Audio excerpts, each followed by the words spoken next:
Hey everybody, this is Alan Fine. I am here with another familiar face on Insider Travel Report, John Lovell, who's the President, Leisure Travel Suppliers Relations and Networks for Travel Leaders Network.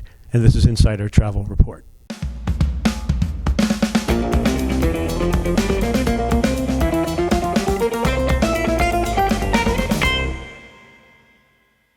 You gave a robust presentation. I'd like some of our advisors to know it. So let's right away jump in with your quote. Actually, not my quote. That's a quote of a former executive with one of the online companies, just talking about the role and the place of the travel advisor today. You know, if you kind of go back with the onset of the online marketplace back in the late 90s, I think some people were predicting the demise of the travel advisor, you know, somewhere around May of 2002. I think the last travel agency was supposed to close their doors. But if you look at where we are today, it's a robust, it's a growing industry, and the advisor is really positioned extremely well for the future. Spending's up? Spend is up. Optimism is high. Spend is up. More and more people. You know, in the survey that we did, we had, I think, roughly about 87% of all respondents said that they're going to take more trips, longer trips, and they're going to spend more. So we're very encouraged. And I think you said people are tuning out. The presidential slowdown may not happen. Yeah, I don't really like to get into politics, but, you know, every 4 years, you know, during the general election, typically the industry saw not really an overall slowdown. I think it was just, you know, some capacity remained. So we still had growth. It just wasn't up to expectations. But this year, you know, turning the year, we turned the year in a strong position. Early wave season that I think really started in November. Yeah. So we had a lot of business on the books. January, very robust as well. So are people tuning out the election and really politics in general? Maybe. But right now, we're very encouraged by, you know, the consumer spending habits. Yeah. So let's talk about the dominance, those numbers. In which respect? In consortium. Consortium space, yeah. You know, the organization, Travel Weekly, came out with a survey that they did. 3 years ago, they surveyed the agency universe and found out where people belonged.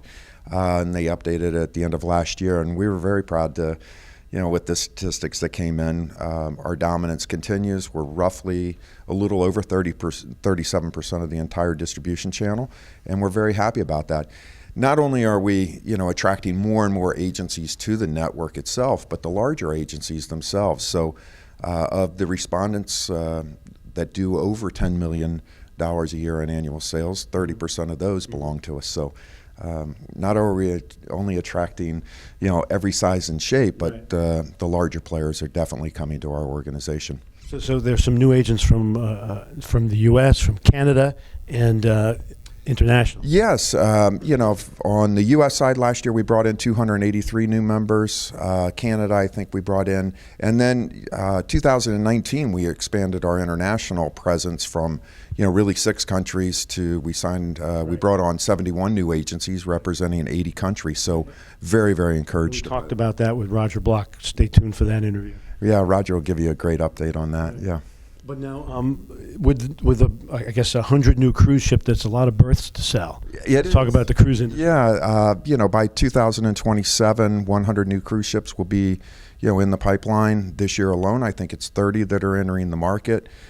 Cruise lines are spending a little over $9 billion just on those new builds. So it's a true testament to how the industry is growing. 32 million passengers are going to travel this year, according to CLIA, which is up about 7% over last year.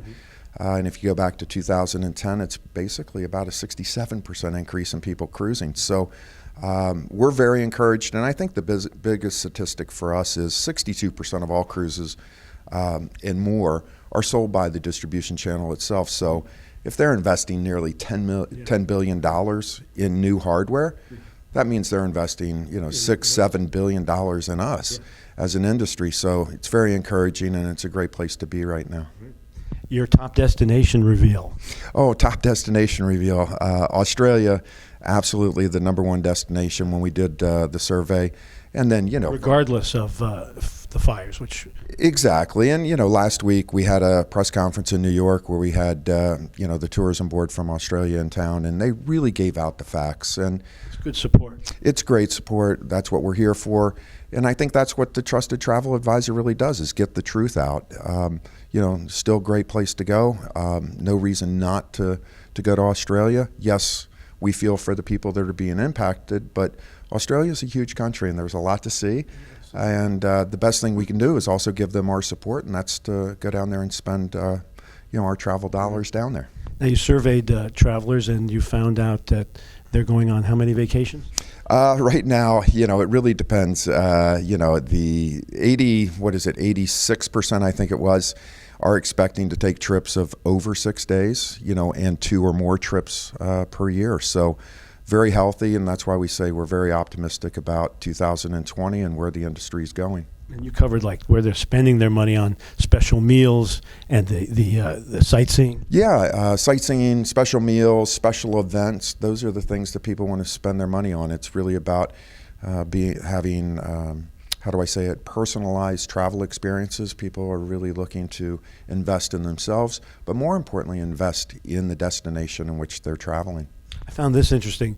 The leisure travel, I thought the boomers would be doing it, but they're not. No, not as much. No, it's really the millennials and Gen X that are really tying that leisure travel onto the end of their corporate travel. We wish a lot more corporations would promote that aspect, because I think an employee that travels gets to spend a little bit more time, comes back a little bit more recharged as well. So I think it's good for everybody. But the millennials and Gen X, they're the ones that are really driving the leisure aspect. Now, the over-tourism numbers. Over-tourism, I think, over-tourism.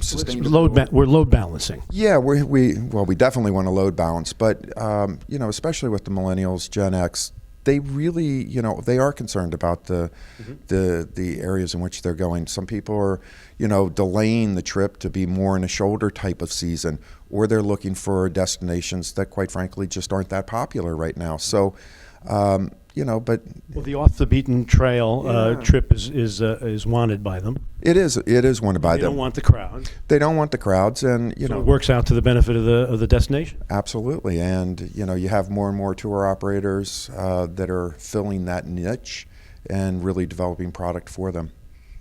We got 100,000 travel advisors watching. Anything you want to tell them? Well, 2020 it looks like it's going to be a great year, and I hope everybody has a great selling season, especially now that we're in the middle of Wave. Thanks, John. Thank you, Alan. And this is Alan Fine for Insider Travel Report.